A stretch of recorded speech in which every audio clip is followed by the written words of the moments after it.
आज की इस वीडियो का टॉपिक है दोस्तों कि एमसीबी और कॉन्टैक्टर के बीच में क्या डिफरेंस होता है, दोनों कैसे अलग अलग होते हैं। तो आज की इस पूरी वीडियो को अगर आप वॉच करते हैं तो अगर कभी इंटरव्यू में यह प्रश्न आपसे पूछ लिया जाता है या कहीं पर भी आपके सामने यह प्रश्न आता है तो आप इस चीज़ को अच्छे से बता पाएंगे, समझा पाएंगे कि एमसीबी और कॉन्टैक्टर में क्या अंतर होता है। तो पूरी वीडियो को लास्ट तक देखिएगा तो यह चीज़ अच्छे से आपके समझ में आ जाएगी। एमसीबी जो होता है वह एक सर्किट ब्रेकर होता है, मतलब सर्किट को ब्रेक करना। सर्किट क्या होती है तो देखिए, जैसे ये हमारा बल्ब है, ये फेस आया हमारा और ये न्यूट्रल, ठीक है। तो अब यहाँ से लेकर के यहाँ तक पहुँचने के बीच में जो सप्लाई, जो करंट रास्ता तय करती है, मतलब फेस यहाँ से चलेगा और न्यूट्रल तक पहुँच जाएगा, तो उसको हम एक सर्किट बोलते हैं, ठीक है। इसीलिए बीच में हम एक स्विच लगा देते हैं, कुछ इस तरह से ऐसे स्विच लगा देते हैं। अब ये न्यूट्रल हमने दे दिया। अब क्या है, यह जो स्विच है ये हमारा एक सर्किट ब्रेकर है। कि मतलब ये हुआ कि अगर फेस आ रहा है और इस बल्ब में आया फेस और न्यूट्रल तक पहुंच गया तो सर्किट ये पूरी हो गई। लेकिन इस बीच की सर्किट को तोड़ने का काम जो करता है उसको हम सर्किट ब्रेकर बोलते हैं। तो हमारी जो एमसीबी होती है वह एक सर्किट ब्रेकर है। यह कई प्रकार की सुरक्षा प्रदान करता है मोटर को, जैसे कि इसमें होता है ओवरलोड होता है, ओवरलोड की सुरक्षा प्रदान करता है, शॉर्ट सर्किट की सुरक्षा प्रदान करता है। ये दो प्रकार की सुरक्षा जो हमारी एमसीबी मोटर को या किसी भी इक्विपमेंट को जिससे हम उसको चला रहे हैं। लेकिन जो हमारा कॉन्टैक्टर होता है यह भी एक सर्किट ब्रेकर है, लेकिन यह कोई भी सेफ्टी नहीं प्रदान करता, सेफ्टी नहीं देता है उस इक्विपमेंट के लिए। मान लीजिए हम मोटर चला रहे हैं तो यह जो एमसीबी होती है वो तो सुरक्षा प्रदान करती है, लेकिन हमारा कॉन्टैक्टर किसी प्रकार की सेफ्टी नहीं देता है। लेकिन एमसीबी भी हमारा सर्किट ब्रेकर है और जो हमारा कॉन्टैक्टर है ये भी हमारा सर्किट ब्रेकर है।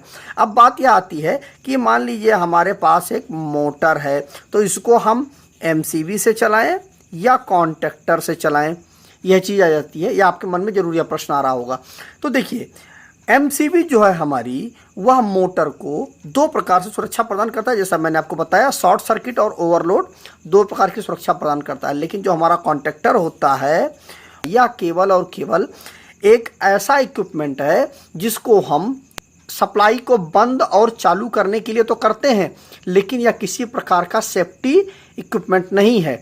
इसमें अगर जैसे हमारी मान लीजिए एमसीबी है, वह कई प्रकार की होती है। एमसीबी हमारी बी, सी, डी, जेड और के जो है, इतने प्रकार की एमसीबी होती है, जिसमें से बी और सी या घरों में लगाई जाती है। डी वाली जो एमसीबी होती है वो हमारी वेल्डिंग मशीन वगैरह यूज होती है, वहाँ पर हम इसका यूज करते हैं डी का। के और जेड जो है हमारी, यह बहुत ही सेंसिटिव है। जैसे यहाँ पर बहुत ही सेंसिटिव इक्विपमेंट जैसे कार्ड वगैरह लगाए जाते हैं, वहाँ पर हम इस एमसीबी का उपयोग करते हैं। तो यह जो हमारी एमसीबी होती है, मान लीजिए कि अगर यह 10 एम्पियर की एमसीबी हमारी है तो 10 एम्पियर से ऊपर जैसे ही करंट का फ्लो होगा एमसीबी तुरंत ट्रिप कर जाएगी, तुरंत सर्किट को पूरे बंद कर देगी। इससे क्या होगा कि मतलब जिस इक्विपमेंट को ये सप्लाई दे रही है, मान लीजिए हमारे मोटर को सप्लाई दे रही है, तो वह मोटर हमारा बंद हो जाएगा। लेकिन कॉन्टैक्टर के केस में ऐसा नहीं होता है। कॉन्टैक्टर में क्या होता है कि अगर हमने मोटर को सप्लाई दे दी कॉन्टैक्टर के थ्रू, तो चाहे जितना एम्पियर का करंट फ्लो हो जाए, कॉन्टैक्टर बंद नहीं करेगा सप्लाई को। अब क्या करते हैं कि क्या हम केवल एमसीबी को लगाएं, कॉन्टैक्टर को ना लगाएं? लेकिन ऐसा नहीं है, कॉन्टैक्टर का ही उपयोग किया जाता है स्टार्टर वगैरह में। काम ये करते हैं कि कॉन्टैक्टर के साथ में हम एक ओवरलोड रिले लगा देते हैं। तो उससे क्या होता है, कॉन्टैक्टर के नीचे हम एक ओवरलोड रिले लगा देंगे। उससे बेनिफिट हमें ये मिल जाता है कि कॉन्टैक्टर तो सर्किट को बंद और चालू करेगा ही करेगा, लेकिन जो प्रोटेक्शन है हमारी और ओवरलोड की जो प्रोटेक्शन है वो हमारी ओवरलोड रिले दे देगी। तो हमारा कॉन्टैक्टर और रिले दोनों मिला करके हम इसके बराबर होंगे। तो क्यों ना हम केवल एमसीबी को ही लगा लें? पर दोस्तों ऐसा नहीं है। कारण यह है कि जो हमारी एमसीबी होती है, जैसे ये हमारी एक एमसीबी है, इसको हर बार हमें आ करके इस तरह ऑन और ऑफ करना पड़ेगा, तो हमारी वह चीज़ें पूरी हो जाएंगी जो हमें ज़रूरत है कॉन्टैक्टर को, मोटर को चलाने के लिए या किसी भी चीज़ के ऑपरेशन के लिए। तो हर बार हमें ऐसे मैनुअली ऑपरेशन करना पड़ेगा।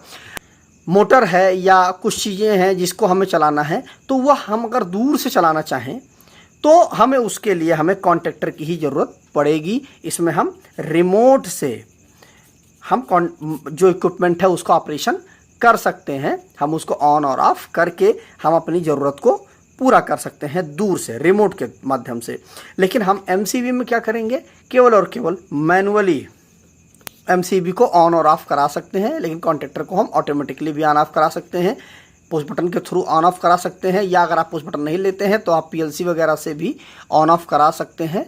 मतलब हम कॉन्टैक्टर और रिले का जो कॉम्बिनेशन है वह एमसीबी के इक्विवेलेंट तो हो जाता है, लेकिन एमसीबी हमारी पूरी तरह से मैनुअल होती है और ये जो हमारा कॉन्टैक्टर और प्लस रिले जो होता है यह हमारा ऑटोमेटिक ऑपरेशन में काम आ जाता है। तो फिर बेस्ट हमारे लिए क्या है, तो हमारे लिए बेस्ट ये है कि हम इन तीनों चीज़ों का उपयोग करके हम किसी मोटर को चलाएं। मतलब पहले हम एमसीबी लगा दें जो कि हमारा फ्यूज़ का काम करेगा या हम एसएफयू का काम करेगा, उसके बाद हम कॉन्टैक्टर को लगाएं और उसके बाद हम प्लस ओवरलोड रिले को लगाएं। तो उससे बेनिफिट ये मिल जाएगा कि हमारा ओवरलोड ये है जो हमारा एमसीबी है ये भी प्रोटेक्शन देगा और ओवरलोड रिले है ये भी प्रोटेक्शन देगा, और बीच हमारा कॉन्टैक्टर जो है उसको हम ऑटोमेटिकली चालू और बंद कर सकते हैं हम कॉन्टैक्टर के माध्यम से। तो आज की वीडियो में हमने जाना कि एमसीबी और कॉन्टैक्टर के बीच में क्या अंतर होता है और दोनों में हम किसे उपयोग करें किसी मोटर के ऑपरेशन के लिए। तो मुझे उम्मीद है दोस्तों कि वीडियो आपको अच्छा लगा होगा। वीडियो अगर अच्छा लगा हो तो वीडियो को ज़्यादा से ज़्यादा लाइक कर दीजिएगा, शेयर कर दीजिएगा अपने दोस्तों के साथ। और अगर उनके मन में कोई डाउट है, कोई कन्फ्यूज़न है, या आपके मन में भी कोई डाउट और कन्फ्यूजन है इस वीडियो से संबंधित, तो उसको भी कमेंट करके ज़रूर पूछिएगा। तो मिलते हैं नए वीडियो के साथ। नमस्कार दोस्तों।